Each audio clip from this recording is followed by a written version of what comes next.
قبول ہو، ترنم قبول ہو، ترنم کے ساتھ ساتھ تکلم قبول ہو۔ میں بھی رسول پاک کی امت کا فرد ہوں، میرا بھی السلام علیکم قبول ہو۔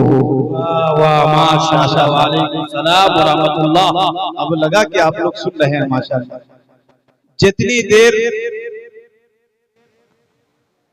میرے نظامت ہوگی یا جب تک یہ پروگرام چلے گا، جب تک علماء کرام اسٹیج پر بیٹھے رہیں گے، انشاءاللہ مجھے امید ہے کہ آپ حضرات بھی اپنی جگہ پر بیٹھے رہیں گے۔ اسی طرح دل جمی کے ساتھ پروگرام سنیں گے، انشاءاللہ بہت مزہ آئے گا۔ اس لیے کہ آپ لوگ بیٹھے ہیں نبی کی محبت میں۔ کن کی محبت میں بیٹھے ہیں؟ تھوڑا بولیے۔ اڑیسہ کی سرزمین پر یہ میرے غالباً 10ویں مرتبہ حاضری ہو رہی ہے۔ گوپال پور، نعمت پور، کٹکٹا، جاج پور اور کئی جگہ میرا آنا، وہاں برہم بردہ، کئی جگہ پہ الحمدللہ آنا ہوا ہے۔ لیکن یہ رام کا پور سونگڑا کے اندر الحمدللہ پہلی حاضری حضرت مولانا سید نقیب الامین صاحب برقی دامت برکاتہم العالیہ کے مدرسے میں دعوت حضرت کی تھی، حضرت کی دعوت پر میری حاضری ہوئی تھی۔ لیکن الحمدللہ آج آپ کے درمیان حاضر آیا ہوں۔ مجھے امید ہے کہ اتنا لمبا سفر طے کر کے آپ کے بیچ حاضر آیا ہوں۔ غالباً مجھے امید ہے کہ 1000 یا 1100 کلومیٹر کا سفر طے کر کے آپ کے بیچ حاضر آیا ہوں، صرف آپ کی محبتیں لینے کے لیے۔ آپ لوگ بیٹھے ہیں نبی کی محبت میں۔ اللہ جسے توفیق دیتا ہے اس کی زبان پر پیارے آقا صلی اللہ علیہ وسلم کا نام آتا ہے۔ دنیا کے اندر 4200 مذاہب ہیں، دھرم ہیں، عقائد ہیں، مگر اللہ تبارک و تعالی نے ہمیں کتنا عظیم بنایا ہے۔ اللہ تبارک و تعالی قرآن مقدس میں فرماتا ہے فعال لما یرید، بے شک تمہارا رب جو چاہتا، جس طرح چاہتا اس طرح دنیا بنا رہا تھا۔ وہ چاہتا تو ہمیں چرند بنا دیتا، پرند بنا دیتا، حیوانات بنا دیتا، گلی میں بھونکنے والا کتا بنا دیتا۔ اس کی تخلیق پر منحصر تھا، وہ جو چاہتا وہ بنا دیتا۔ مگر اللہ تبارک و تعالی نے ہمیں اور آپ کو بنایا تو بنایا کیا؟ اس نے اپنے محبوب کو امتی میں پیدا فرمایا۔ اس سے بڑی دولت کیا ہو سکتی ہے؟ اب آئیے شاعر دربار رسول حضرت حسان بن ثابت رضی اللہ تعالیٰ عنہ کی نعتیہ شاعری سے اپنی نظامت کی ابتدا کر رہا ہوں۔ وَأَحْسَنُ مِنْكَ لَمْ تَرَ قَطُّ عَيْنِي وَأَجْمَلُ مِنْكَ لَمْ تَلِدِ النِّسَاءُ خُلِقْتَ مُبَرَّأً مِنْ كُلِّ عَيْبٍ كَأَنَّكَ قَدْ خُلِقْتَ كَمَا تَشَاءُ۔ یہ شعر عربی زبان میں ہے، اس کا ترجمہ میں اردو میں کر رہا ہوں شاعری کے ذریعے سے۔ اگر شعر کہنے کی صلاحیت بیدار ہو تو نعمت اللہ رحمانی کی آواز کے ساتھ آواز ملائیں گے کہ دو جہاں میں ثانی خیر الورا ہے ہی نہیں، دو جہاں میں ثانی خیر الورا ہے ہی نہیں، ایسا بچہ اور کسی ماں نے جنا ہے ہی نہیں۔ اور ڈھونڈ کر جبریل آئے اور بولے یا نبی آپ کے جیسا کوئی پیدا ہوا ہے ہی نہیں۔ ڈھونڈ کر جبریل آئے، ڈھونڈ کر جبریل آئے اور بولے یا نبی آپ کے جیسا کوئی پیدا ہوا ہے ہی نہیں۔ اسی تناظر میں شعر اور کہ ایسا کہیں بھی چاند ہویدا نہیں ہوا۔ دیوانوں شعر سنو، شعر سمجھ میں آ جائے تو سبحان اللہ کی صدائے بلند کرے، لگے کہ یقیناً رام کا پور والوں کو شعر سمجھ میں آ رہا ہے کہ ایسا کہیں بھی چاند ہویدا نہیں ہوا، ہے کون جو رسول پہ شیدا نہیں ہوا۔ اور جبریل دنیا چھان کر آخر میں بول اٹھے کوئی رسول پاک سا پیدا نہیں ہوا۔ جبریل دنیا چھان کر، جبریل دنیا چھان کر آخر میں بول اٹھے کوئی رسول پاک سا پیدا نہیں ہوا۔ اچھا لگ رہا ہے آپ لوگوں کو؟ ہاتھ اٹھائیے کتنے حضرات کو اچھا نہیں لگا؟ اچھا چند لوگ ہیں ماشاءاللہ، ارے بڑے اچھے لوگ ہیں بھائی۔ اب جتنے حضرات کو اچھا لگا کہہ دیجئے مچل کے سبحان اللہ ماشاءاللہ۔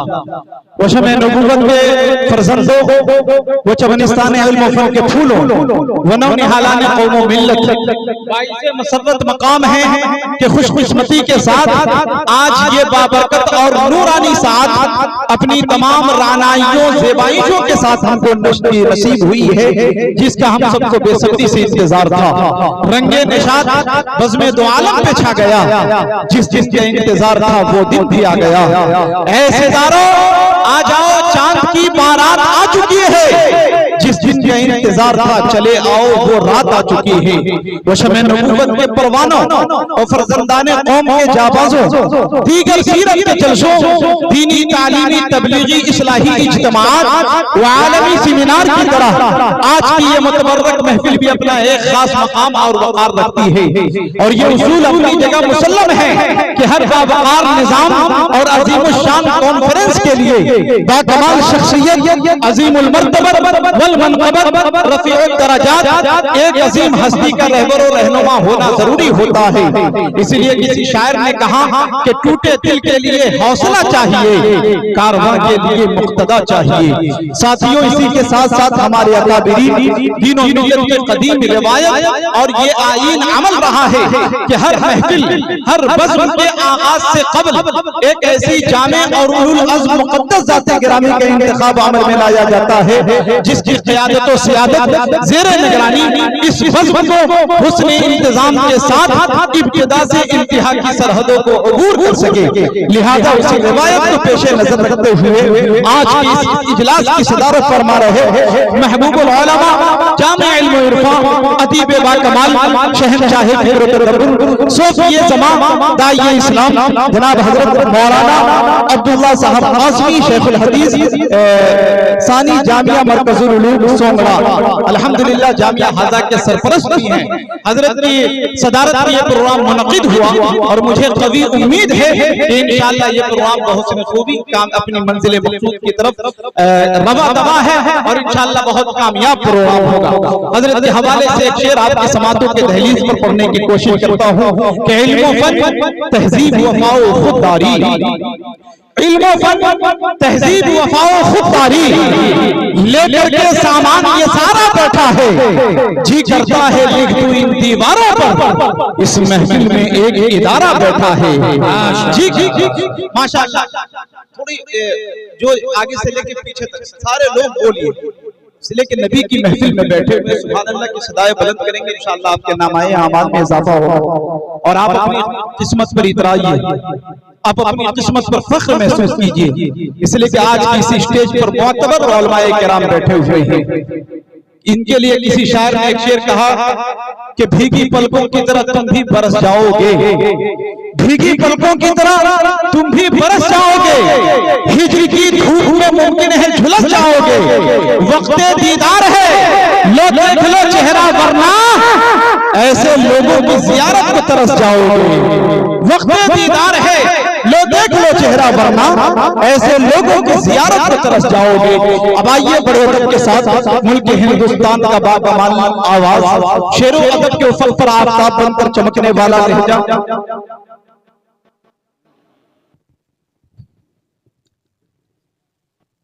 اب آئیے آپ کے درمیان کچھ لوگ اپنی پہچان آپ ہوا کرتے ہیں، ان کا تعارف، ان کا کلام ہوتا ہے، ان کی تعریف، ان کی تقریر ہوتی ہے۔ میں انہی چند باتوں کے ساتھ جناب حضرت مولانا عبداللہ صاحب قاسمی شیخ الحدیث جامعہ مرکز العلوم سونگڑا سے مؤدبانہ درخواست کرتے ہیں کہ حضرت والا مائک پر آئیں۔ شعر کے ساتھ حضرت کا استقبال کہ جیسے اندر ویسے باہر ہوتے ہیں، یعنی خود میں مست قلندر ہوتے ہیں اور قطرہ قطرہ خود کو بھرنا پڑتا ہے، تب جا کر کچھ لوگ سمندر ہوتے ہیں۔ تمہارے اعمال تمہارے عمال ہیں، حکام ہیں، تمہارے اعمال تم پر شاسن کرنے والے ہیں، حکمراں ہیں۔ وَإِنَّ الْعِبَادَ إِذَا أَطَاعُونِي، جب بندے میری اطاعت کرتے ہیں تو حولت قلوب ملوکہم علیہم بالرحمت والرافہ، تو میں ان پر جو حکمراں ہیں ان کے قلوب کو رحمت اور رافت سے بھر دیتا ہوں، بدل دیتا ہوں۔ وَإِنَّ الْعِبَادَ إِذَا عَصَوْنِي، جب بندے میری نافرمانی کرتے ہیں، عصیان میں مبتلا ہو جاتے ہیں، مجھے ناراض کرتے ہیں، تو حولت قلوب ملوکہم علیہم بالسخطۃ والنقمہ، تو میں حکمراں کے قلوب کو سختی، غلظت، عذاب سے بدل دیتا ہوں، بھر دیتا ہوں۔ فلا تشغلوا انفسکم بالدعاء علیہم، لہذا تم ان پر اپنے آپ کو مشغول نہ کرو کہ تم ان کے لیے بد دعا کرو، ولیکن اشغلوا انفسکم بالتضرع، لیکن تم اپنے آپ کو تضرع، گریہ و زاری، عاجزی، دعا، اس سب میں مبتلا کرو، کئی اکفیکم، تاکہ میں تمہارے لیے کافی ہو جاؤں۔ حدیث بہت لمبی ہے، خلاصہ اس کا یہ ہے کہ اللہ جل جلالہ و عم نوالہ حضرت جبرائیل کے واسطے سے، پھر حضرت جبرائیل امین نبی کریم صلی اللہ علیہ وسلم کے واسطے سے حضرت نبی کریم صلی اللہ علیہ وسلم ارشاد فرما رہے ہیں کہ اللہ تعالیٰ یہ ارشاد فرما رہے ہیں، یہ حدیث قدسی ہے، اور حدیثوں کے مقابلے میں حدیث قدسی کی اہمیت زیادہ ہے۔ ویسے تو ہر حدیث قابل اہمیت ہے، لیکن ان کے مقابلے میں حدیث قدسی کی اہمیت بہت زیادہ ہے۔ شروع میں جو اللہ جل جلالہ نے ارشاد فرمایا کہ اعمالکم امالکم، تمہارے اعمال تمہارے امال ہیں، حکام ہیں، یعنی عمل تمہارا جیسا ہوگا حکمراں تمہارا ویسے ہی ہوگا۔ لہذا آج جو ہم پر ہندوستان کے سب سے اونچے لیبل پر پریزیڈنٹ کے بعد، اس لیے کہ پریزیڈنٹ جو ہوتا ہے وہ ربر سٹامپ ہوتا ہے، لیکن اس کے بعد جو وزیر اعظم ہوتا ہے اصل کارفرما وہی ہے، ملک کو وہی چلاتا ہے، کیبنٹ کی شکل میں اور پارلیمنٹ کی شکل میں۔ مگر چونکہ آج زیادہ تر تعداد پارلیمنٹ میں ان کی ہے، تو اس لحاظ سے اگر دیکھا جائے تو یہ سب کچھ جو ہوا ہے وہ ہمارے اعمال کی وجہ سے ہوا ہے۔ اعمالکم امالکم، تمہارے اعمال تمہارے حکام ہیں، عمل تمہارا جیسا ہوگا، حاکم مقرر کرنے والا میں ہوں، یعنی اللہ فرماتے ہیں میں اسی طرح سے حاکم تمہارے اوپر مقرر کروں گا۔ اور عمل ٹھیک ہے تو حاکم کی مجال نہیں کہ تمہارے اوپر ظلم اور ستم کرے، اس لیے کہ ہر چیز اللہ کی قدرت کے تحت ہے۔ حکمراں کی مجال نہیں کہ ہمارے اوپر ظلم، بربریت، ناانصافی، اس سب چیز سے اپنے آپ کو انجام دیں، ایسا نہیں ہو سکتا ہے۔ ہر چیز اللہ تعالیٰ کے حکم کے تابع ہے۔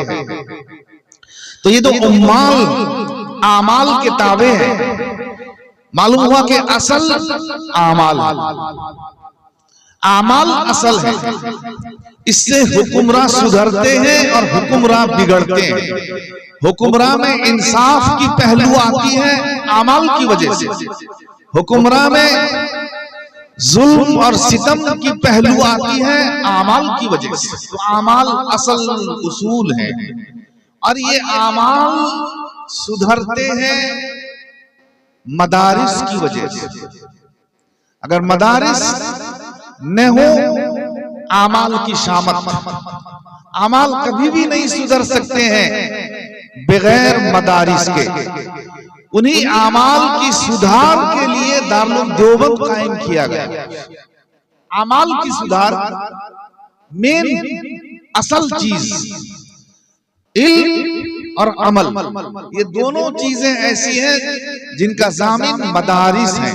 اگر یہ مدارس نہ ہو تو علم اٹھے گا، اور علم جب اٹھے گا تو علماء کے ساتھ اٹھے گا، اور جب علم اور علماء دونوں چلے جائیں گے، اٹھ جائیں گے، تو اعمال میں بدتری پیدا ہو جائے گی. لوگ جہال کو سردار بنائیں گے اور اپنی زندگیوں کو انہی کے مطابق چلانے کی کوشش کریں گے. وہ خود بھی گمراہ ہیں اور دوسروں کو بھی گمراہ کرتے ہیں. اس لیے مدارس ہمارے نظر میں سب سے پہلے ہونی چاہیے. یہ مدرسہ جامعۃ الطیب بہت کم سن ہے، عمر کے لحاظ سے کم ہے، لیکن مقصد کی ڈوری رسی اس تک جا ملی ہے جہاں تک ہر مدرسے، ہر جامعہ کی ڈوری ختم ہوتی ہے. یہ ڈوری کہاں ختم ہوتی ہے؟ یہ سلسلہ کہاں ختم ہوتا ہے؟ نبی کریم حضور سید عالم فخر موجودات احمد مجتبی محمد مصطفیٰ صلی اللہ علیہ وسلم تک اس کا سلسلہ جاتا ہے. اس لیے کہا جاتا ہے یہ مدارس اللہ کے رسول صلی اللہ علیہ وسلم کے مہمانوں کا گھر ہے. مہمانان رسول علم حاصل کرتے ہیں.